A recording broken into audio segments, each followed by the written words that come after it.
পরীক্ষা প্রথমত খুব ভালোভাবেই হয়েছে, ভীষণ ভালোভাবেই হয়েছে। কোথাও কোনো গোলমাল বা সেরকম কোনো অপ্রীতিকর কোনো ঘটনা এগুলো কোনো জাস্ট খবর নেই। পরীক্ষা খুব ভালোভাবেই হয়েছে। একটা দুটো বিক্ষিপ্ত ঘটনা ছাড়া, সেই বিক্ষিপ্ত দু একটি ঘটনা ওই মালদাতে হয়েছে, একটা মুর্শিদাবাদে হয়েছে, মালদাতে বোধহয় দুটো হয়েছে।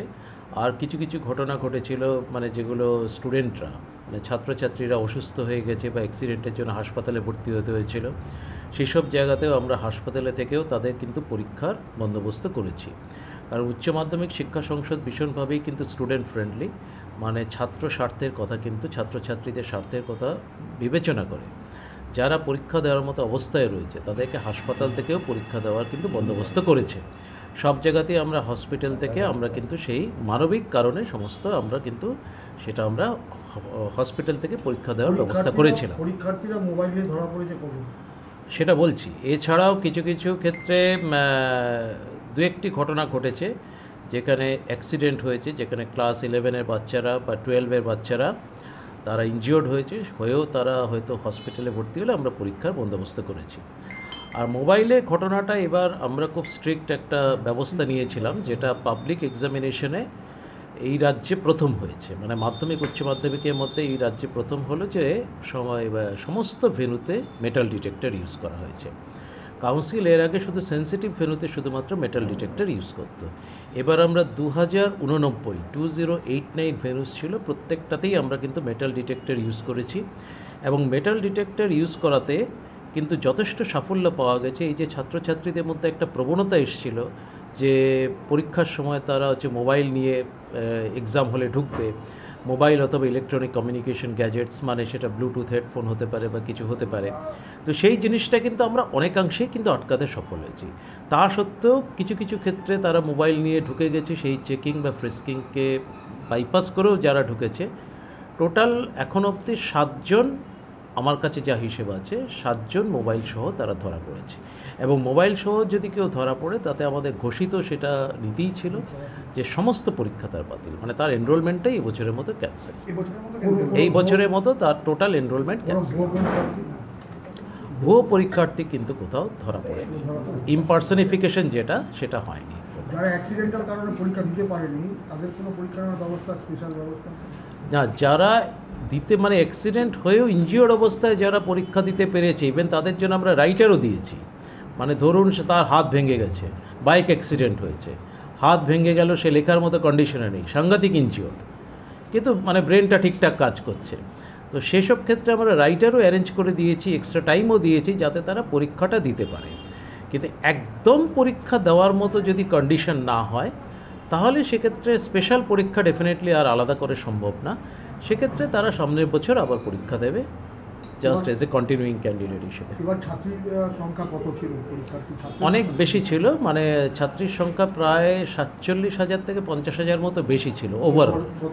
মানে না, মানে ছাত্রদের থেকে ছাত্রীর সংখ্যা প্রায় 47,000 বেশি ছিল।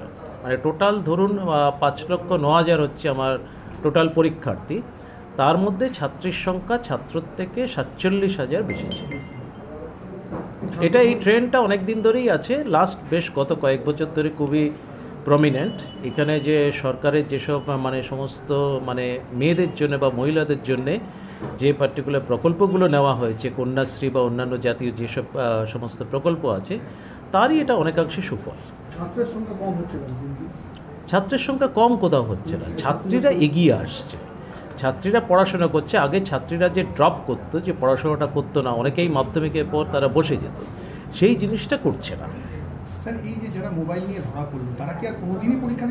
এই বছরটা তাদের সমস্ত পরীক্ষা বাতিল, সামনের বছরই আবার দিতে পারে তার সমস্ত পরীক্ষা। তার যদি প্রথম দিনও যদি ধরা পড়ে তাহলেও তার বাকি সমস্ত পরীক্ষা বাতিল, সে আর পরীক্ষা বসতেই পারবে না। যদি লাস্ট দিনেও এসে মানে ধরা পড়ে তাহলেও তার আগে যে পরীক্ষাগুলো দিয়েছিল সবই বাতিল হবে। 7 গতবার সেই সংখ্যাটা ছিল 42, কারণ এবারে অনেক কমেছে। আমার ধারণাই ছিল যে এটা ডাবল ডিজিটে যাবে না, কারণ যেহেতু মেটাল ডিটেক্টর ইউজ করা হচ্ছে, সেই মোবাইল ইউজ করার প্রবণতাটা অনেক আগে থেকেই কমে গেছে। কবে নাগাদ বেরোবে রেজাল্ট? মে মাসের মধ্যে বেরোবে। এবার এই কত মে মাসের মধ্যে অবশ্যই এবার যে নিরাপত্তাটা আপনাদের তরফ থেকে বেশি বাড়ানো হয়েছে, কি কারণে মূলত বাড়ানো হয়েছে?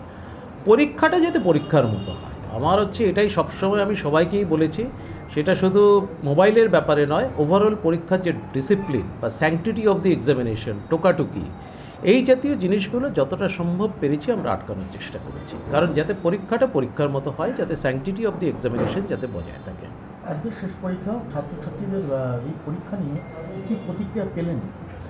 আমি অনেকগুলো জায়গাতেই ঘুরেছি, প্রচুর ডিস্ট্রিক্টে গেছি পার্সোনালি। আমি নিজে মালদা থেকে শুরু করে মালদা, উত্তর দিনাজপুর, তারপর বীরভূম, পশ্চিম বর্ধমান, পূর্ব বর্ধমান, পশ্চিম মেদিনীপুর, পূর্ব মেদিনীপুর, হুগলি, উত্তর চব্বিশ পরগনা, কলকাতা, দক্ষিণ চব্বিশ পরগনা, তো এত ডিস্ট্রিক্টে গেছি।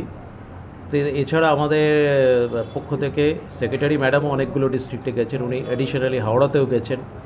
তো অনেকগুলো ডিস্ট্রিক্টেই আমরা গেছি, সব জায়গাতেই আমরা স্টুডেন্টদের সাথে পরীক্ষার সময় আমরা কথা বলেছি।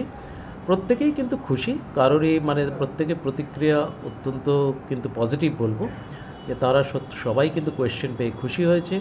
আমাদের কাউন্সিলের যে টোটাল যে অ্যারেঞ্জমেন্ট ছিল অথবা ব্যবস্থাপনা, তাতে কিন্তু সবাই খুশি। প্রশ্নপত্র নিয়ে কোনো অভিযোগ উঠেছে? প্রশ্নপত্র নিয়ে কিন্তু কোনো অভিযোগ নেই, প্রশ্নপত্র সব ঠিক আছে। সব জায়গায় আমি নিজে পার্সোনালি গিয়ে জিজ্ঞেস করেছি যে প্রশ্ন কেমন হয়েছে, তো সবাই কিন্তু তারা বলেছে প্রশ্ন ঠিকই আছে।